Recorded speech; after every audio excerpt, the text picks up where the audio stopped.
ডানায় চড়ার শখ পূরণ হওয়ার পর যখন পিঠ থেকে নামছে, তখন নবী সাল্লাল্লাহু আলাইহি ওয়াসাল্লাম মাথা উঁচু করছে। এরপর নামাজ শেষে সাহাবারা জিজ্ঞেস করছে, হে আল্লাহর রাসূল, আজকে সিজদা একটু লম্বা হয়েছে, ব্যাপার কি? কি কোনো ওহী আসলো নাকি বিশেষ কোনো নির্দেশ কি? তখন নবী সাল্লাল্লাহু আলাইহি ওয়াসাল্লাম বললেন, সেরকম কিছুই না, আসলে নাতি পিঠের উপর উঠেছিল, আমি তাকে নামাতে চাইনি, সে নেমেছে, তারপরে তিনি নবী সাল্লাল্লাহু আলাইহি ওয়াসাল্লাম মাথা উঁচু করেছেন। আমাদের ইমাম সাহেবদের যদি নাতি তো দূরের কথা, নাতির তো মানুষ একটা আদর করে, ছেলেও যদি আসতো বা নাতির জায়গায় আরো কিছু যদি আসে, পিঠের উপরে তার পরিবারে কোনো বাচ্চা আসতো, ইমাম সাহেবের চাকরি চলে যেত। ঠিক না? ঠিক ভাইরা আমার, যদি নবী সাল্লাল্লাহু আলাইহি ওয়াসাল্লামের পিঠে নাতি উঠার পরও নবী সাল্লাল্লাহু আলাইহি ওয়াসাল্লাম ফাতিমা রাদিয়াল্লাহু তাআলা আনহাকে এই কথা বলার কথা হাদিসে পাওয়া যায় না যে নামাজের পর নবী সাল্লাল্লাহু আলাইহি ওয়াসাল্লাম ফাতিমা রাদিয়াল্লাহু বসে বলেছেন, বললে সেটা অবশ্যই হাদিসে আসছে। নবী সাল্লাল্লাহু আলাইহি ওয়াসাল্লামের ব্যক্তিগত জীবনে যে সমস্ত বিষয় থেকে উম্মতের শিক্ষা আছে তার সবগুলো হাদিসে আসে।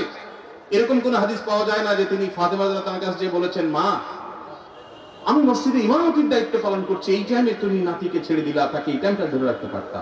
নবীজি এরকম বলেছেন বলে কোনো প্রমাণ পাওয়া যায় না। এই জন্য বাচ্চাদের টুকটাক মসজিদে আসা, তাদের ডিস্টার্ব করা, এটাকে মুরব্বীরা, চাচাজিরা, বাবাজিরা আল্লাহর ওয়াস্তে হজম করে নেবেন। আপনারা যদি ধমক দেন তো মনে রাখবেন, এই বাচ্চা মসজিদ থেকে যদি দূরে সরে যায় আপনার ধমকের কারণে, সারা জীবনের জন্য আপনি গুনাহগার হয়ে থাকবেন। এদেশের একজন প্রথম সারির বড় আলেম, প্রথম 10 জনের একজন হবে, নাম বললে সবাই 100% মানুষ চিনে যাবেন, আমি নাম বলছি না।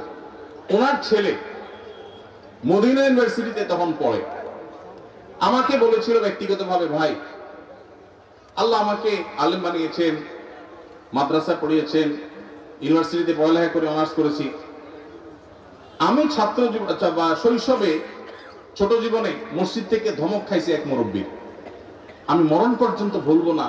আমার মনে কতটা আঘাত সেটা এঁকে দিয়েছে। বহু ধমক জীবনে খেয়েছি, কিন্তু ওই ধমকটা ভুলবো না। মসজিদে গিয়েছি বহুত আবেগ নিয়ে, অনুভূতি নিয়ে, একটু দুষ্টামি করেছি, যেই ধমক খেয়েছি আমার ভেতরটা কেঁপে উঠছে। আমি চিন্তা করি, আমার জায়গায় একজন সাধারণ মুসলমান যে এতটা ইসলাম বুঝে না, হয়তো স্কুল কলেজে পড়েছে, সে যদি আঘাতটা পাইতো সে হয়তো নাস্তিক হয়ে যেত, সে তো ইসলাম থেকে দূরে সরে যেত।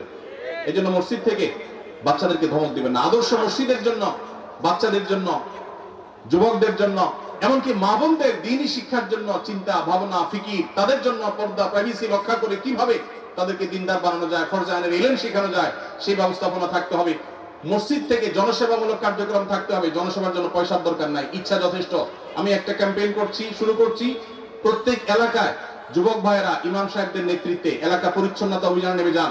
আপনার এলাকাটা সবচেয়ে ক্লিন রাখেন।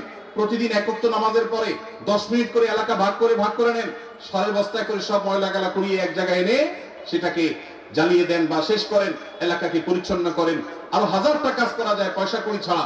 সামান্য একটু মেহনত করলে, পরিশ্রম করলে দেশের চেহারা আমরা পরিবর্তন করতে পারবো ইনশাআল্লাহ। আল্লাহ আমাদের সবাইকে মসজিদে নববীর মতো একটা বহুমুখী কার্যক্রম বিশিষ্ট মসজিদ আমাদেরকে করার তৌফিক নসিব করুন।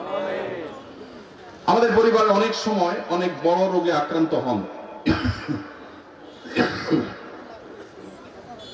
আমাদের পরিবারে অনেকে অনেক সময় বড় রোগে আক্রান্ত হন, যেমন cancer, brain tumour, liver cirrhosis ইত্যাদি। এই ধরনের রোগের চিকিৎসার ক্ষেত্রে অনেকে তার পুরো সম্পদ বিক্রি করে ফেলে, নিঃস্ব হয়ে যায়। শরীর দৃষ্টিকোণ থেকে কতটুকু সম্পদ ব্যয় করা উচিত এবং ইসলামের নির্দেশনা কি?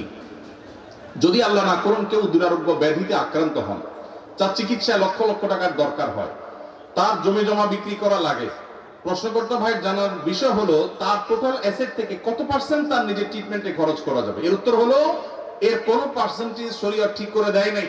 তার ট্রিটমেন্টের জন্য যদি তার টোটাল সম্পদ বিক্রি করা লাগে, সেটা বিক্রি করার অধিকার ইসলাম তাকে পরিপূর্ণভাবে দিয়েছে। মানুষের সম্পদের ক্ষেত্রে শরীয়ত তাকে এতটা স্বাধীনতা দিয়েছে যে তার সম্পদ